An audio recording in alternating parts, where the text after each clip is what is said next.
Français parlent aux Français.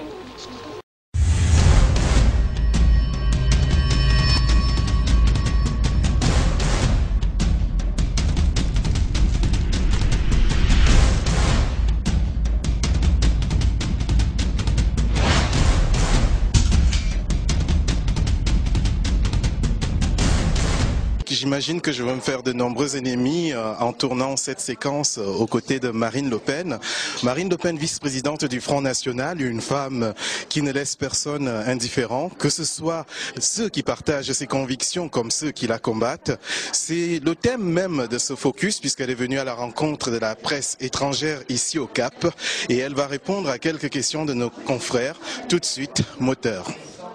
Qu'est-ce que c'est au juste pour ceux qui débarquent de la planète Mars, le Front National? Le Front National, c'est un parti qui défend la nation, c'est-à-dire qui s'oppose au mondialisme, qui veut conserver nos frontières pour pouvoir préserver l'identité, la prospérité, la sécurité de notre peuple. Donc c'est un parti populaire, social et qui, je crois, fait œuvre mondiale parce qu'en réalité, lorsque nous défendons notre identité, notre droit à conserver notre identité, notre liberté, notre souveraineté, nous défendons les droits de tous les peuples du monde à protéger leur identité, leur souveraineté et leur liberté. Votre père, pendant plusieurs décennies, a toujours, on peut dire, stigmatisé la catégorie de population qu'on appelle les émigrés. Aujourd'hui, on constate qu'il y a beaucoup qui sont nés ici, qui ne connaissent pas leur pays d'origine, qui ont défendu les couleurs, certains au prix du sang pour leurs ancêtres. Qu'est-ce qu'ils devraient faire pour qu'ils se sentent français? Bon, d'abord, je tiens à dire que Jean-Marie Le Pen n'a jamais stigmatisé aucune population. Je l'ai entendu, je crois, peut-être 2000 fois dire que nos propos, que nous n'en voulions absolument pas aux immigrés, mais que nous contestions le processus d'immigration tel qu'il était organisé ou plutôt désorganisé. Donc il n'a jamais été question pour nous de stigmatiser tel ou tel, bien au contraire d'ailleurs, parce que, comme vous le dites, un certain nombre de personnes qui ont été accueillies en France sont devenues français. D'autres, j'allais dire, aller plus français que d'autres, c'est ceux par le sang risqué ou par le sang versé, bien sûr, que nous avons d'ailleurs toujours, à qui nous avons toujours rendu hommage. Je vous rappelle que nous avons été ceux qui avons plaidé pendant très longtemps pour que les pensions des militaires étrangers qui s'étaient battus pour la France soient au moins à proportion de celles des Français, notamment. Nous sommes ceux qui avons défendu les harkis, qui ont fait le choix au moment de la guerre d'Algérie de la France. Donc je crois qu'à cela nous n'avons jamais manqué. Mais nous avons expliqué très clairement que la manière dont l'immigration n'était pas organisée était anarchique, allait avoir des conséquences très dures, non seulement pour les Français, mais également pour tous ceux qui sont venus en France au fil du temps, qui sont devenus français ou non d'ailleurs, ou qui sont restés étrangers. Après tout, on a le droit de rester étranger et de travailler dans un pays sans obligatoirement demander la nationalité française. Parce que cette immigration massive que nous subissons, qui est anarchique, on le voit, pose des problèmes d'insécurité, c'est évident, pose surtout des problèmes financiers. C'est-à-dire qu'il y a un déséquilibre important aujourd'hui de nos grands budgets de l'État. Et quand nous avons 5 millions de chômeurs dans notre pays, nous ne voyons pas l'intérêt d'aller continuer à aller chercher des cerveaux dans des pays qui auraient bien besoin de les conserver, de piller en quelque sorte les cerveaux de ces pays-là pour venir les sous-payer en France. Quand on regarde derrière, il y a écrit Association de la presse étrangère.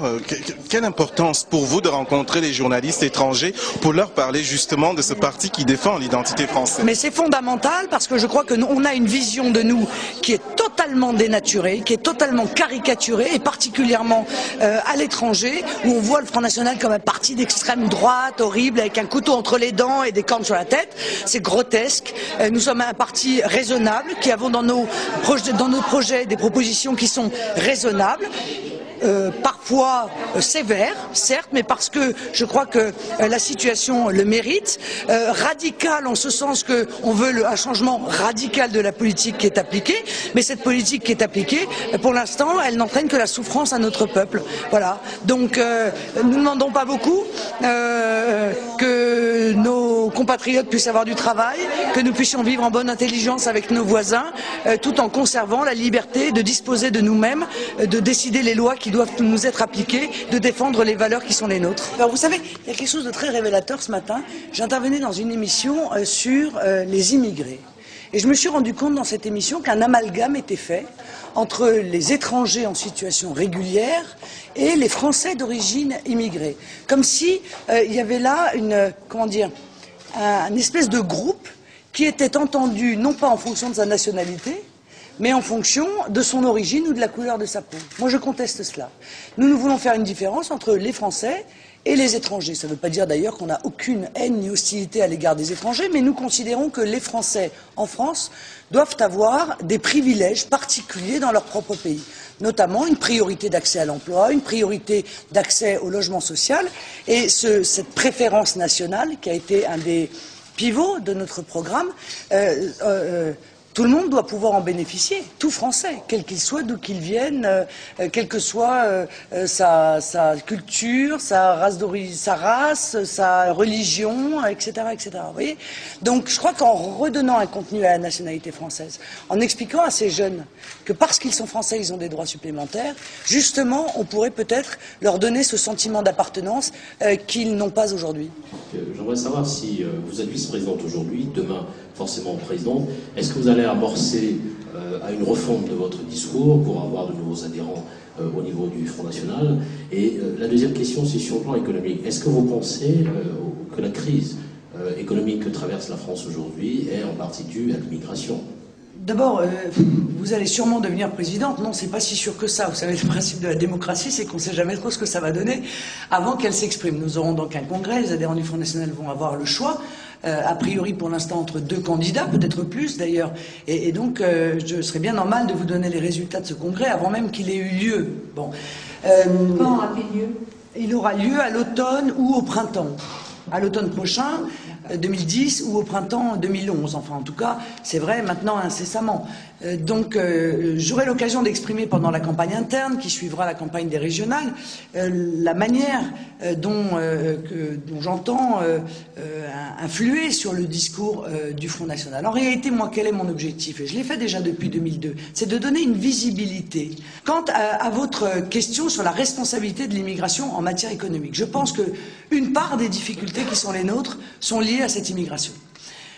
Parce qu'en réalité, on s'aperçoit que cette immigration, qui continue d'ailleurs de manière absurde, normalement devait être, moi j'avais entendu Nicolas Sarkozy dire que l'immigration choisie, ça consistait à faire venir des étrangers pour travailler en fonction, tenant compte du nombre d'emplois à remplir et des logements qui étaient disponibles. Aujourd'hui, nous avons 5 millions de chômeurs dans notre pays. Par conséquent, nous n'avons plus d'emplois à offrir. Voilà, nous n'en avons plus. Donc, importer ce qui sera évidemment des chômeurs me paraît une absurdité. D'autant que, et je réponds là pour le coup, peut-être à la question que vous ne m'avez pas posée, mais d'autant que cette présence étrangère sur notre territoire pèse sur la communauté nationale. Que les choses soient claires, il y a un certain nombre de pays qui font venir des étrangers dans leur pays, mais qui n'en assument pas la charge. L'éducation n'est pas gratuite pour les enfants, les soins ne sont pas gratuits, c'est-à-dire que l'idée est de dire, bon ben vous pouvez venir, si vous trouvez un emploi très bien, mais si vous ne trouvez pas un emploi, il faudra que vous subveniez à vos propres besoins. C'est ça le signal qui est lancé, et notamment par beaucoup de pays anglo-saxons. La France, elle a une culture différente, c'est-à-dire que lorsqu'un étranger vient sur notre territoire, c'est vrai qu'il a un très grand nombre de droits. L'école gratuite, les soins gratuits, l'accès à un logement social, un certain nombre d'aides sociales. Or, quand je dis gratuit, c'est pas gratuit pour tout le monde. Il y a au moins des gens qui payent cela, ce sont les contribuables français.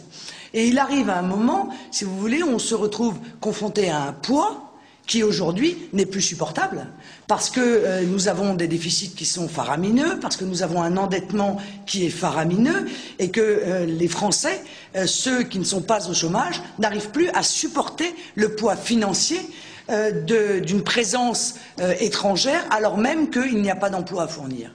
Et pour aller plus loin, parce que je sais que la question me sera posée, en général on me dit, bah oui, mais les étrangers, ils viennent pour remplir les emplois que les Français ne veulent pas remplir. Hein, c'est en général ce qu'on me dit. Bon. Et là, encore une fois, je dis que c'est de la responsabilité du grand patronat. Parce que, et je conteste cela, et moi je suis pour la réévaluation des salaires, notamment des salaires des emplois non qualifiés. Veuillez écouter tout d'abord quelques messages personnels. Gabriel garde l'anonyme. Le manchot la serre dans ses bras. Nous disons, le manchot la serre dans ses bras 2 fois. Le fantôme n'est pas bavard.